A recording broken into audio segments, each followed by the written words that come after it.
안녕하세요. 저는 그 한혜종 영상 이론과에서 가르치고 있는 김소영이라고 하고요. 모은영 프로그래머를 비롯해서 한국영상자료원 또 아까 이제 크레딧에 올라간 부산 국제영화제 이런 모든 분들의 노고로 그 이만희 감독의 40주년 이 특별전에서 검은 머리를 이렇게 좋은 화질로 볼 수 있어서 깊이 감사드리고 한국의 영화 문화가 이렇게 성숙하게 그 성장한 거에 대해서 성장해오는 거에 대해서 또 굉장히 그 깊은 감사의 마음을 갖게 됩니다. 그 여러분들도 이제 일요일 날 바쁘실 텐데 영화 함께 봐주셔서 고맙고요. 제가 그 이만희 감독의 검은 머리를 제목이 영화평론가 김소영이 발견한 한국 영화 최고의 10경이라는 책이 있어요. 한 4년 전에 나왔고요. 거기서 이제 검은 머리를 비롯해서 이만희 감독의 이제 영화에 대해서 좀 쓴 것이 있는데 그것을 여러분께 소개를 하고요. 그 다음에 이제 검은 머리를 중심으로 해서 이만희 감독의 작품 세계를 조금 개괄해서 보고 다시 검은 머리로 돌아와서 이야기를 나누도록 하겠습니다.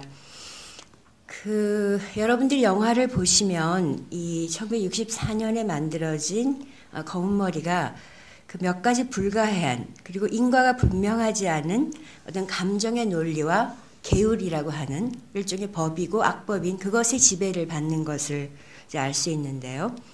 여주인공 연실 문정숙 씨가 조직폭력배 보스인 이제 회장으로 나오죠. 동일 장동희의 아내예요.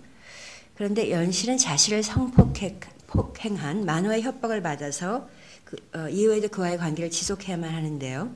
동일의 부하들은 그런 연실을 불륜으로 몰아붙이고 그런데 이제 이상한 것이 검은 머리를 소개하는 대부분의 시놉시스는 이것을 불륜이라고 반복해서 정의하는데 이게 일종의 이제 영화 내에서 보면 논리적인 오류고 그것이 이제 감정적인 오류로 이어지는데 이 오류가 상식으로 받아들여지고 있고 이게 이제 그 당시에 이 시놉시스가 보여주는 그 당시의 어떤 시대적인 이해이기도 하고 이 영화의 어떤 아까 말씀드린 불가해한 논리기도 해요.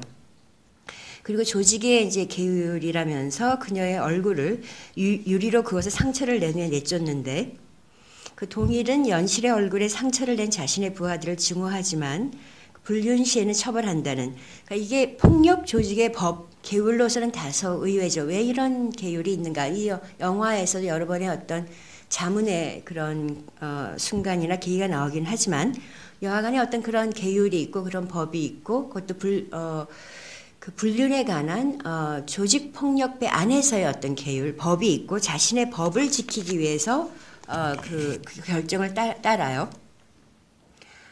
그러나 이제 동일의 부하들은 이 법을 시행하는 과정에서 그 회장이 보여준 모습을 지도자, 보스로서의 자격 상실로 간주하고 이제 어떤 학상을 시도하고 그것이 이제 이 영화의 하나의 그 지류로 흐르는데요. 동일은 자기 손을 송곳으로 찌르는 담력을 보임으로써 이제 그 게임을 제안하죠. 이 위기를 벗어나요.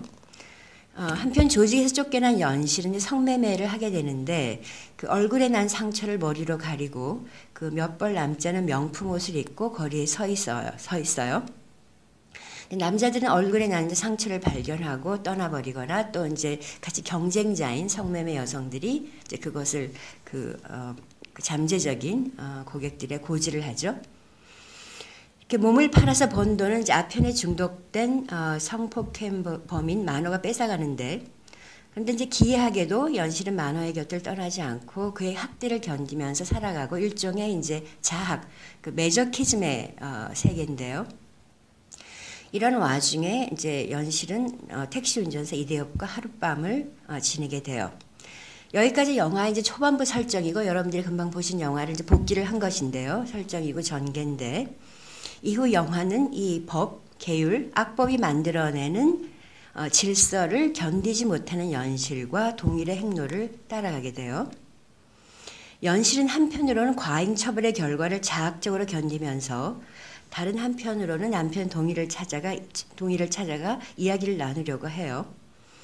근데 이제 그녀는 조직원들의 죽음의 위험에 처하고 이때 우연히 나타난 택시 운전사가 말하는 이제 이대엽 이 그녀를 구해주는데 이 택시 운전수가 연실이 성형수술을 할 수 있도록 도와주는 거죠. 그 성형을 마친 연실에게 건네는 이제 그의 말이 따뜻한 거죠. 이제 그래서 이 택시 운전사가 이 영화에 이제 가세를 하면서 이제 연실 주변의 남자는 3명으로 늘어나는데요. 여기까지가 이제 여러분이 본 영화에서의 이제 그 줄거리고 제가 이제 그 강조하는 것은 이 영화에서 이제 계율이라고 얘기된 것, 이제 법이라고 정해진 것 이런 것들이 이 영화에 굉장히 어떤 불가해한 논리, 감정의 논리, 계율의 논리 이런 것들을 이제 만들어내고 이거를 좀 이해하기 위해서는 두 가지의 어떤 그 맥락이 필요한데요. 하나는 이 영화의 장르인 필립 누아르 장르의 어떤 그 미학과 그 장르적 규칙에 대한 이해가 필요할 것 같아요. 그러니까 여러분들이 이 영화를 보시면 이런 그 영화를 흐르는 그 논리와 감정은 좀 난해하고 불가해하고 또 영화에서도 그것을 굉장히 자기 성찰적으로 여러 번 질문을 하죠. 그런데 이 영화가 가진 굉장히 압도적인 그 성취는 그 누아르적인 어떤 세계의 구축이에요. 그래서 물론 이제 그 흑백의 굉장한 컨트라스트와 그 조직 폭력배인 이제 남자들이 만들어낸 굉장히 어떤 그 오케스트레이션 되면서도 서로 그 적대하고 서로 의심하고 회의하는 이제 그런 그 배우의 앙상블이라든지 그리고 가장 이제 그 흥미로운 필립 누아르의 장르상의 이제 인물은 파무 파탈이죠. 그야말로 그게 이제 문정숙 씨가 연기하는 연실인데 파무 파탈이라고 하면은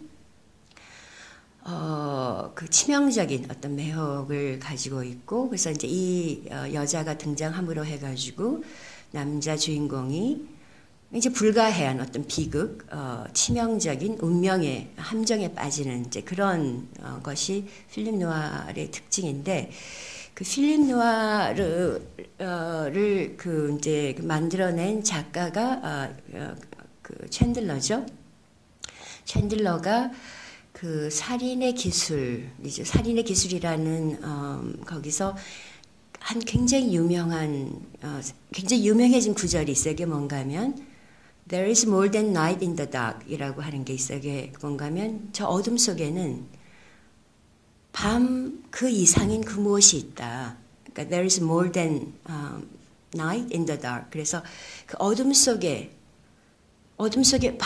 밤이고 그 밤에 어둠이 있는데 그 어둠 속에 밤보다 더한 무엇이 있다. 이라는 굉장히 유명한 그 그러니까 누아르의 어떤 고전이 된 정석이 된 그런 라인이 이제 그 챈들러로부터 왔는데요.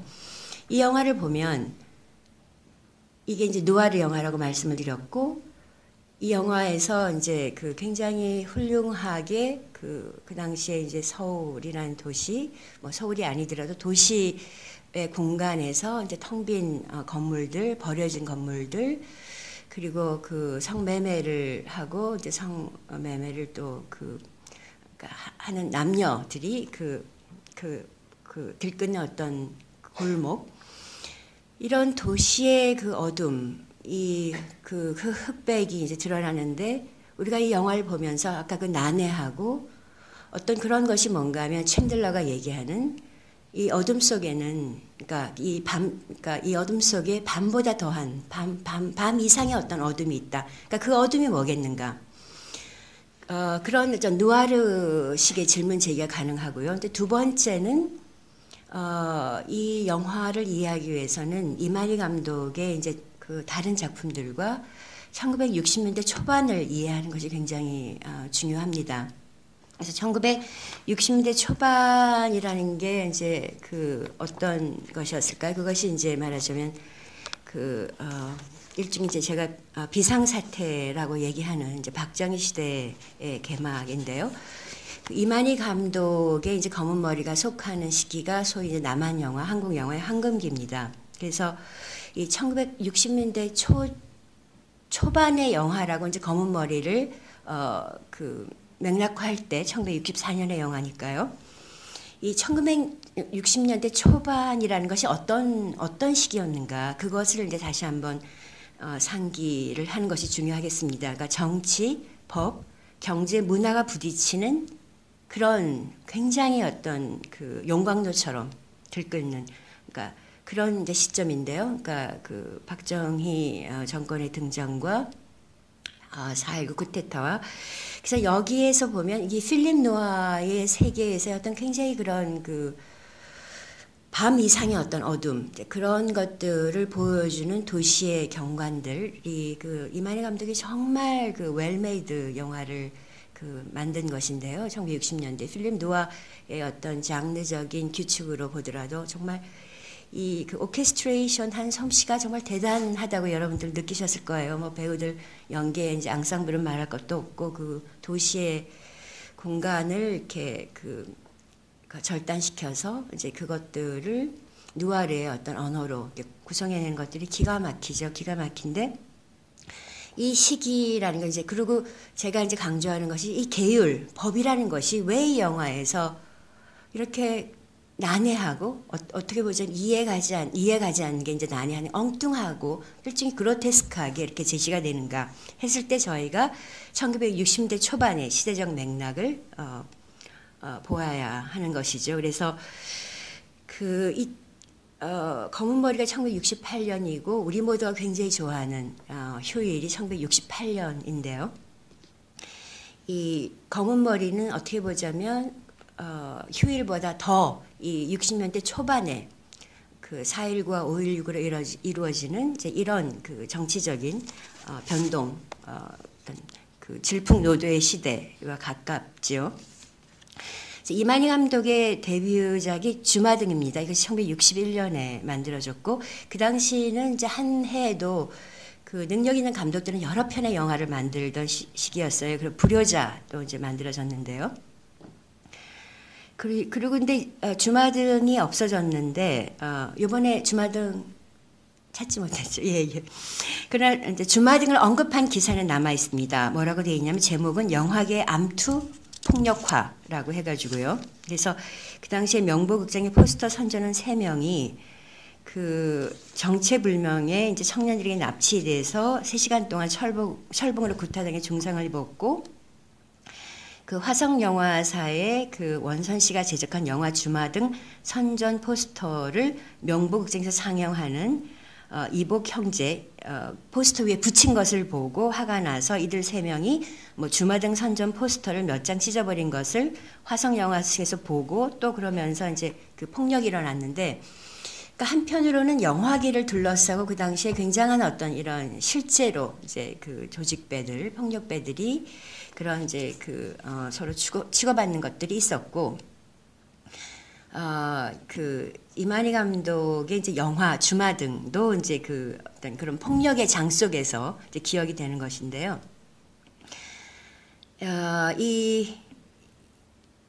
이만희 감독이 데뷔하던 이제 1961년은 한국 영화사로 보면 정말 굉장한 해죠. 그래서 뭐 춘향전이 그 당시 최장기 상영으로 74일간 상영을 했고 38만 명의 역대 최고 관객 동원을 했고, 김경 감독의 한여, 현해탄은 알고 있다, 이현목 감독의 오발탄, 신상옥의 사랑방 손님과 어머니가 다 이때 만들어졌어요.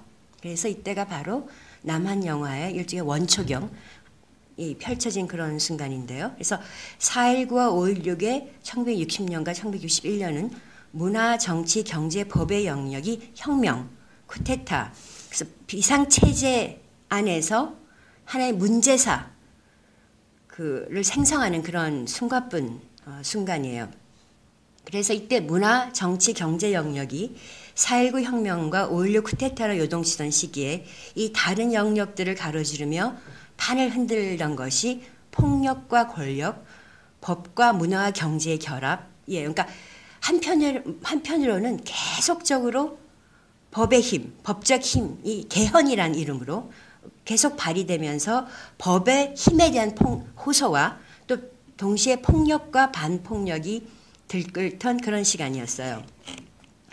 그래서 그런데 이제 그 아이러니컬하게도 한국 영화사에서 이제 바로 이 시기가 남한 영화의 고전이 태어난 시기고 이만희 감독이 데뷔한 시기이기도 합니다. 그래서 이제 이때가 이제 비상시죠. 그 4.19 혁명, 5.16 군사 정변 당시 비상 계엄령이 선포되었고, 이런 비상 사태, 혁명과 쿠데타 속에서 법 집행이 유예되고 또 새로운 법들이 만들어졌어요. 그래서 이때 그 극장은 5일간 영화를 상영하지 못했는데요. 5.16 혁명, 5.16 군사 정변의 여파로 서울 시내 각 극장에서 각 극장의 영업 정지령이 내렸어요. 그래서 이제 이 당시에 보면 문교부 고시 제 148호에서 64개 영화사가 16개사로 통합되고 제2차 긴급, 모든 것이 그 당시엔 긴급합니다. 긴급 통화 금융 조치가 내려지고 6월 9일자로 긴급 통화 조치법, 6월 15일자로 또 긴급통화조치법을 개정하는 법률을 하고 16일자로 긴급금융조치법이 내렸어요. 그래서 이 당시가 이제 이런 어떤 굉장히 긴급한 어떤 비상사태고, 이 당시를 보여주는 박태순 씨의 무너진 극장이라는 그 글이 있는데, 소설이죠. 이 당시에 이제 비상사태에 대한 느낌을 다음과 같이 전하고 있어요. 그러니까 제가 이거를 쭉 말씀드리는 이유는 왜 이 그 필립 누아, 그러니까 이 누아르의 정말 명작인 검은 머리에서 이렇게 난해한 계율, 법이 등장을 하는가, 그리고 왜 그것이 이 영화에서 굉장히 그 어떤 중요한 장치인가, 그것을 이제 말씀드리기 위해서 이 맥락을 말씀드리는 것입니다. 그래서 박태순, 작가 박태순의 이제 무너진 극장에서 이렇게 얘기를 하고 있어요. 1960년대에 들어서자마자 일어났던 4.19 사태에 대하여 우리가 갖는 정직한 느낌은 무엇이었을까? 우리는 그것을 알지 못했다.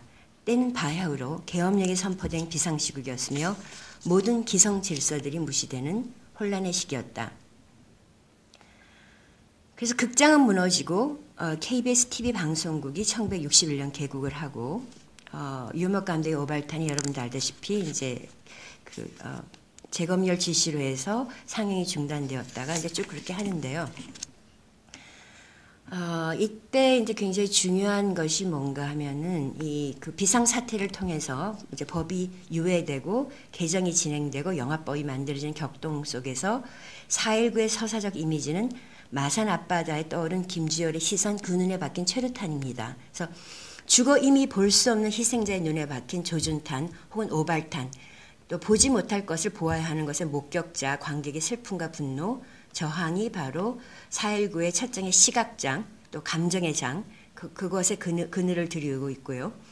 또 유언목의 오발탄은 정확하게 바로 이 시대적인 그 정황을 전하고 있습니다. 그래서 바로 이제 이런 그 60년부터 시작한 이런 이제 비상사태과 동시에 이제 그 경제개발 5개년 계획이 62년 시작이 되는데요.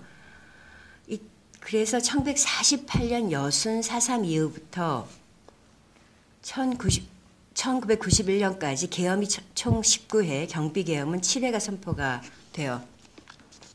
그래서 바로 이제 64년의 검은 머리를 바로 이런 어떤 비상사태, 그 법에 굉장히 폭력이 들끓으면서 또한 어떤 법이 개정되고 재헌되고 뭐 이런 어떤 용광로 속에서 이해를 하시면 좋을 것 같습니다. 그런데 그러니까 굉장히 흥미로운 것은 그러니까 60년부터 이제 계속되는 어떤 법은 이게 이제 그 군사 쿠데타로 이루어진 그 정권에서 이제 이루어지는 어떤 법이고, 여기서는 조직 폭력의 그 계율이죠. 그래서 즉각적으로 이제 그 아마 생각할 수 있는 것은 이 법과 이 폭력 조직의 계율과 그 당시의 정책법이 과연 그렇게 달랐을까? 무엇이 달랐을까? 달랐다면 뭐 이런 이제 어떤 그 당시에 이제 법에 관한 이제 그런 생각부터 또 이제 다시 이 영화가 이제 필립 노아르라고 말씀을 드렸고, 그 필립 노아르에서 굉장히 중요한 이제 챈들러의 이야기, 그러니까 이 어둠 속에는 밤을 넘어서는 어떤 그 다른 무엇이 있다. 그러니까 밤과 어둠과 또 그것을 넘어서는 밤보다 더 어두운, 어둠보다 더 어두운 어떤 무엇. 그것이 이제 그 챈들러에게는 그 사람의 심리기도 하고 이제 2차 세계대전 이후에 그 정치적 상황이기도 하고 이게 이제 이만희 감독에 와서는 60년대 초반의 이제 한국의 상황이죠.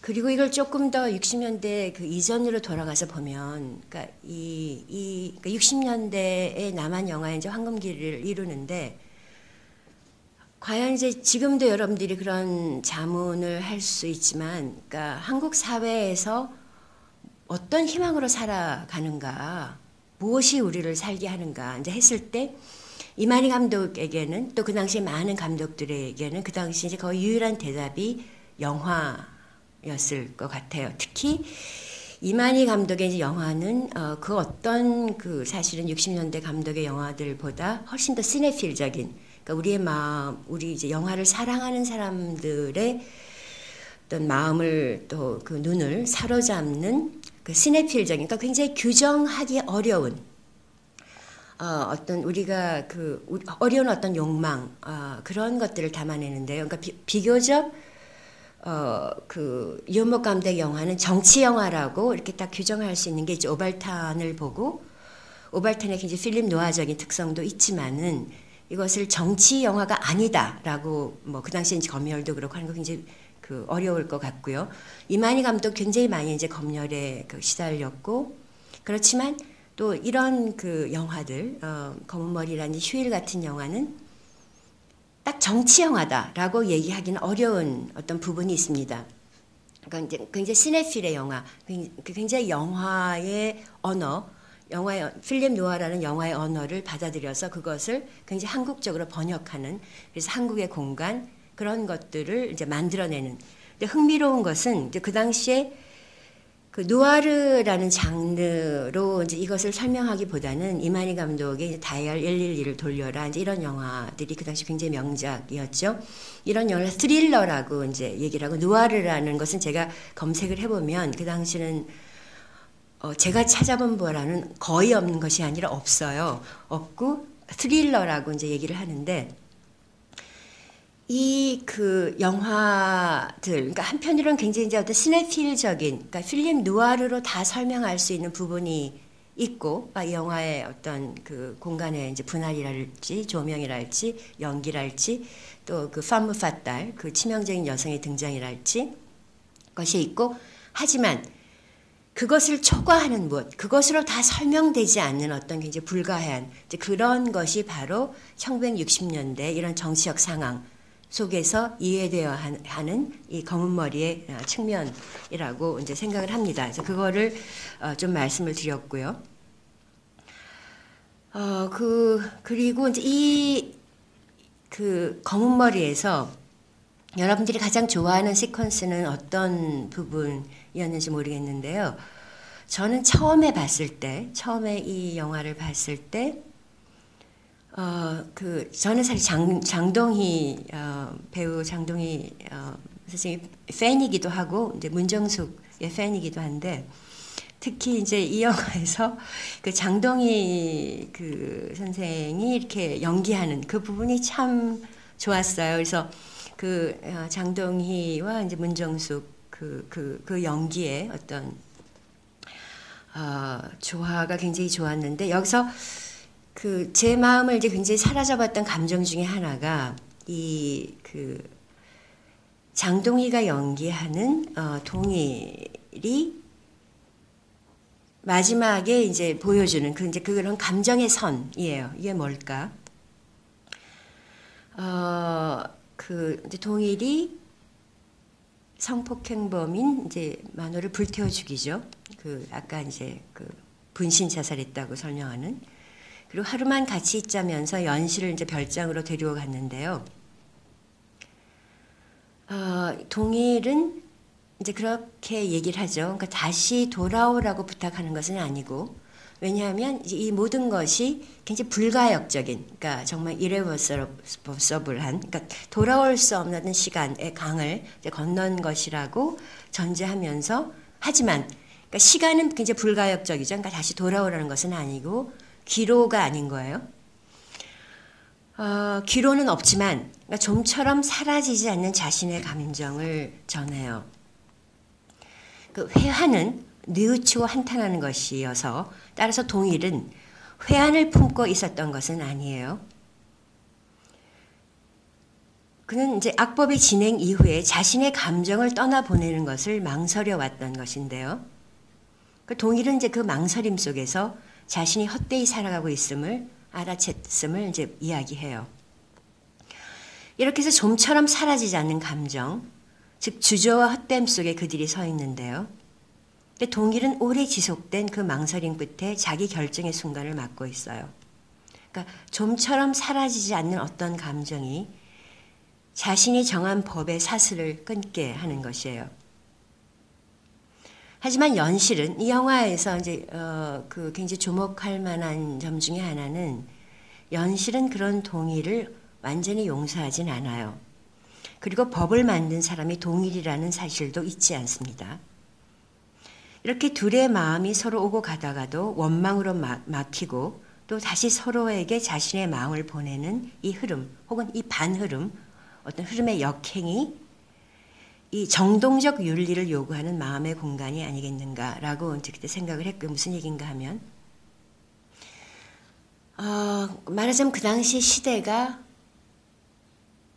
정말 난장판인 거죠. 그리고 이게 60년대만 난장판이 아니고 이제 한국의 근대부터 뭐 정말 47년 뭐 또 그 한국 전쟁 그리고 이 군사 쿠데타까지, 그러니까 이 정말 이 난장인 이 그 어떤 근대의 순간을 영화의 이 전체 이제 그 이만희 감독의 40주년 회고전 제목이 참 좋은데, 영화의 시간. 그러니까 이 영화의 시간을 그 당시에 사람들이, 감독들이 굉장히 극진하게 살아낸 거죠. 그리고 그랬을 때 정말 시대가 난장판이고, 그리고 그 시대가 난장판이면서 그 언어의 명령은 뭔가 계속적인 어떤 법의 제정, 개헌 이런 것들이 계속 요구되고 말해지는, 그러니까 모든 것이 명령이고 그런 이제 시대예요. 그럴 때 이 영화의 시간, 그러니까 필립 노아르 혹은 그 당시에 표현을 하면 스릴러로 다가온 이 어떤 영화적 시간 속에서 법은 여기서도 엉망이에요. 정말 난해하고 계율은 엉망인데 그 안에서의 영화적 시간의 윤리라는 것은 무엇이겠는가? 저는 이제 이 영화가 그것을 질문하고 있다고 생각을 합니다. 그리고 그 질문이 이제 장동희와 이제 문정숙 선생이 연기하는 그 짝이죠. 그 커플에서 이제 보여주고 있는데,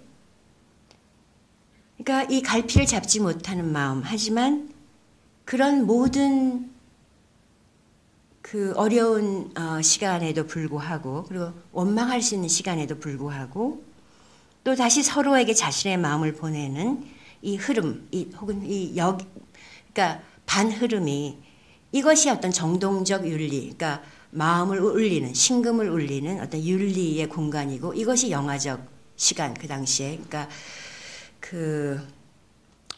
쿠데타의 시간이나 그 끊임없는 개정의 시간, 이 비상사태의 시간을 거스르는 그런 영화적 시간이고 정동적 시간이 아니겠는가라고 생각을 하는 거죠. 그래서 이런 상황 속에서 이제 불현듯 명장면이 우리를 찾아오는데요. 근데 제가 부산 영화제에서 만든 디지털 판본을 보고 좀 놀랐는데, 이 장면만은 사실 디지털 프로세싱을 안 한 그 전 장면이 좋은 것 같아요. 왜냐하면 아침이고, 이게 연실과 동일의 어린아이, 이제 별장에서의 그 마지막 그 밤과 아침인데요. 어린아이 같이 방심한 얼굴 잠들어 있고, 햇살이 깊숙이 들어오고, 이 흑백 시네마스코프가 만들어내는 밝고 어둠의 간극, 이것이 필립 누아르가 이제 성취한 빛과 어둠의 세계죠. 그래서 우리에게 어떤 불안한 행복이라는 양가적 감정을 극적으로 전하게 돼요. 이 장면이 사실 이 디지털 프로세싱 전에는 엄청나게 불완전하면서도 아름다웠어요. 근데 지금은 조금 너무 완전한 것 같아요. 그래서 그 배우 장동희는 상처받은 이제 동일의 모습을 이때 굉장히 마이너하지만 무게 있게 표현을 하고, 배우 문정숙은 대사나 절규가 아닌 과묵과 침묵, 다시 말해 내면이 아닌 표면으로 연기 기호를 만들어내요. 이 두 사람이 이 정말 그 까다로운 이 윤리라는 것이 무엇인가, 영화의 윤리라는 것이 무엇인가, 영화의 시간이라는 것이 무엇인가, 그러니까 모든 계율과 법이 엉망일 때 이 두 사람이 만들어내는 마음의 이 흐름이라는 것은 무엇인가, 이제 이런 것이 굉장히 까다로운 어떤 윤리적 공간이라고 보는 것이 영화적 공간이죠. 거기 잠들어 있는데, 이윽고 그들은 각각 동일과 연실로서 이제 깨어나요. 그 진정 이제 아침인 거죠. 바로 이제 그 다음에 밤에 동일은 칼을 맞고, 그야말로 칼을 뒤에서 맞고 죽는데요. 그리고 연실은 죽은 동일을 뒤로 하고 관객을 향해 계단을 걸어 내려와요. 마치 희생자이면서 동시에 여사제인 듯. 예, 그래서 이게 제가 그 검은 머리를 가지고 이제 제기할 수 있는 것이고, 저한테 시간이 얼마나 주어졌는지 모르겠는데요. 1시간이요? 예, 저희가 얼마 지났나요? 30분이요. 예. 그럼 제가 한 15분 정도 더 말씀을 드리고요. 더 말씀을 드릴 거는 이만희 감독의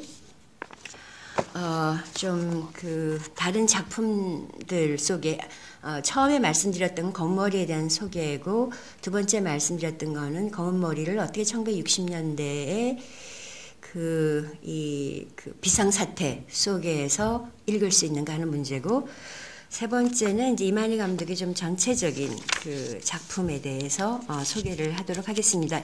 여러분들 이만희 감독 전작들 많이 보셨어요? 예, 예. 뭐 보셨어요? 네. 다 봤지만 만추는 못 보신 거죠? 보셨어요? 네. 근데 흑룡강은 찾았죠. 그렇죠? 네.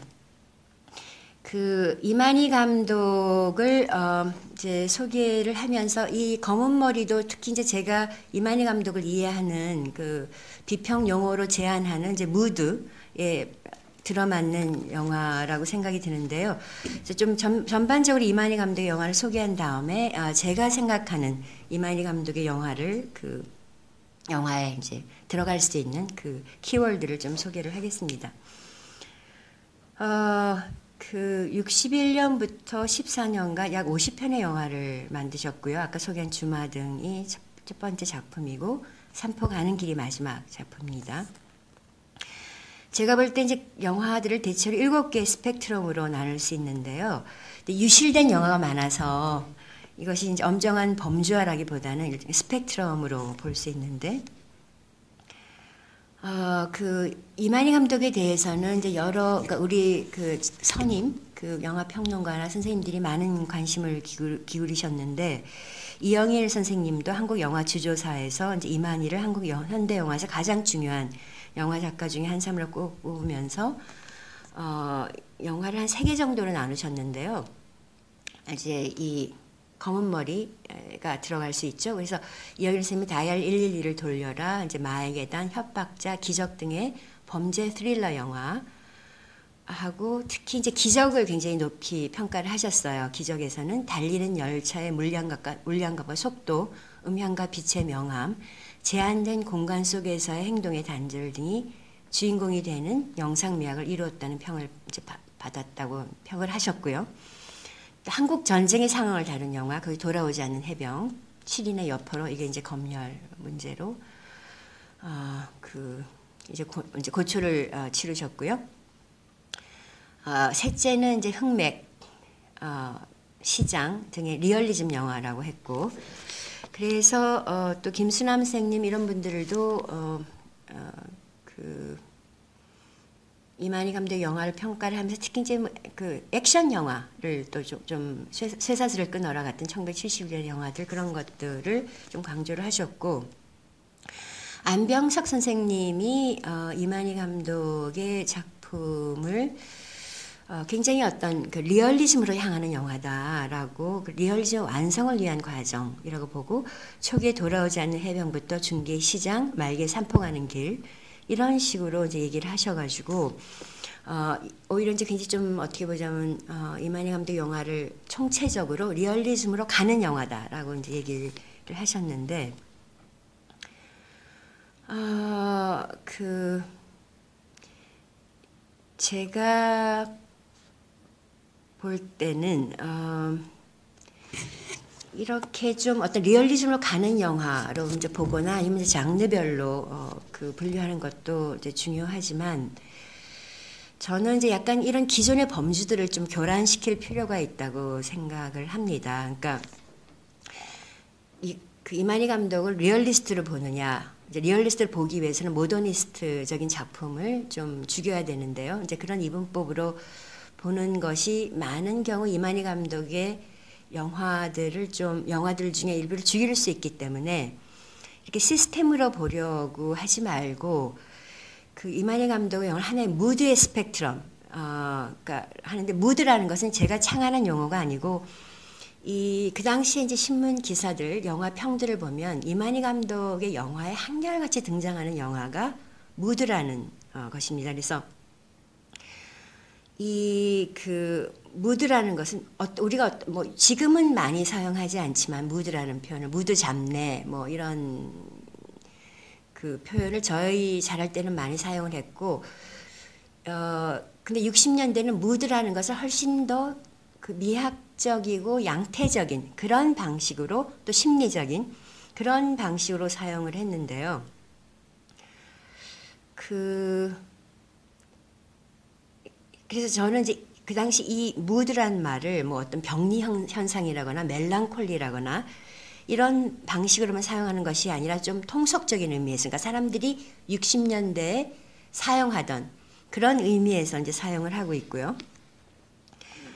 그래서 이 어떤 뭐 분명히 멜랑콜리도 있어요 하고 어떤 무기력한 이제 그런 것이 있는가 하면 휴일이 이제 좀 그렇죠. 또 시네필적인 현연의 다름 아닌 어떤 흥분, 그 영화라는 어떤 영화 장르의 신대륙의 발견과 횡단의 활력이 있죠. 그래서 그 쇠사슬을 끊어라 같은 이제 만주 웨스턴 대륙 활극에서는 어떤 정말 장르를 새롭게 정의하는 그런 활력이 있는데요. 그래서 이만희 감독의 영화는 심리적인 도착성과 유토피아적 아나키즘이 이제 공존하고, 이만희 감독의 50편의 영화는 그야말로 이제 무디한 거죠. 그래서 세태를 잘 보여주는 영화가 있는가 하면 무질서, 일종의 아나키즘, 그러니까 이게 정말 굉장히 무정부적인 그 그러니까 국가 비판적인 그런 영화도 있고, 그 난세에 따르는 시대적 우울과 그에 반하는 저항적 활력의 변주가 있는 거죠. 그래서 그 당시에 보면 신선한 이제 기사들을 보면요, 뭐 영화 세계라든지 이제 신문에서 항상 이만희 감독에는 정말 특별한 그런 무드가 있다, 이제 그렇게 표현을 하고요. 지금 이제 우리 모두가 고대하고 있는 만추도 이제 그 당시에 조선일보를 보면, 그 당시에 조선일보는 그래도 좀 들을 만한 얘기를 했던 것 같아요. 뭐라고 하냐면 66년도 수작, 짜릿한 시정과 함께 가슴 내는 인간의 고독, 뛰어난 영상과 무대의 66년도 수작, 이거를 66년도 12월 4일에 얘기를 했습니다. 그리고 그 당시에 이제 만추의 제작자인 호연찬 선생님하고 촬영 감독 서정민 씨의 대화로도 대화에서도 보면 이 영화가 어떤 무드를 자아내기 위해서 굉장히 많은 생략의 연출법을 사용을 하고 있다라고 얘기를 하고 있어요. 그래서 이만희 감독이 이제 여러분들이 검은 머리에서도 보면 알겠지만 어떤 이 필름 누아르 혹은 스릴러의 무드를 만들어내기 위해서 굉장히 고심하고, 정말 아주 디테일들과 또 디테일들에 굉장히 신경을 쓰면서도 또 굉장히 이제 어떤 그 스케일들이 있잖아요. 그래서 이제 영화들 속에서 이 뛰어난 영상을 만들면서도 굉장히 생략하고 이제 결국은 어떤 무드와 분위기를 만드는 데 집중하고 있다라고 쭉 하고 있고요. 그래서 제가 이제 이만희 감독을 이제 기존에 뭐 리얼리즘으로 가는 과정으로 본다거나 아니면 뭐 모더니스트로 본다거나 이제 이런 분류를 좀 떠나서 다시 이제 무드라는 논의를 통해서 이제 배열을 해보면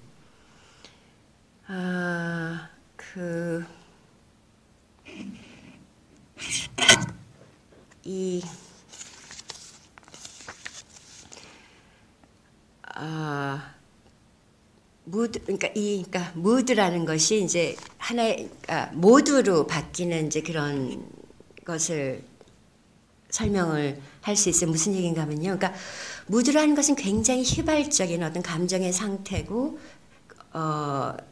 훨씬 더 감정적인 미학 그런 것에 가깝죠. 근데 모드라는 것은 하나 이제 양태입니다. 이런 무드들이 만들어져서 무드들이 모아서 어떤 모드를 만드느냐. 이제 그래서 그게 모드가 양태고, 그래서 모드라는 것은 우리가 리얼리즘이나 모더니즘이나 할 때 그 이즘보다도 훨씬 더 큰 뭐 멜로드라마라거나 할 때 훨씬 더 큰 하나의 양태라고 볼 수 있는데요.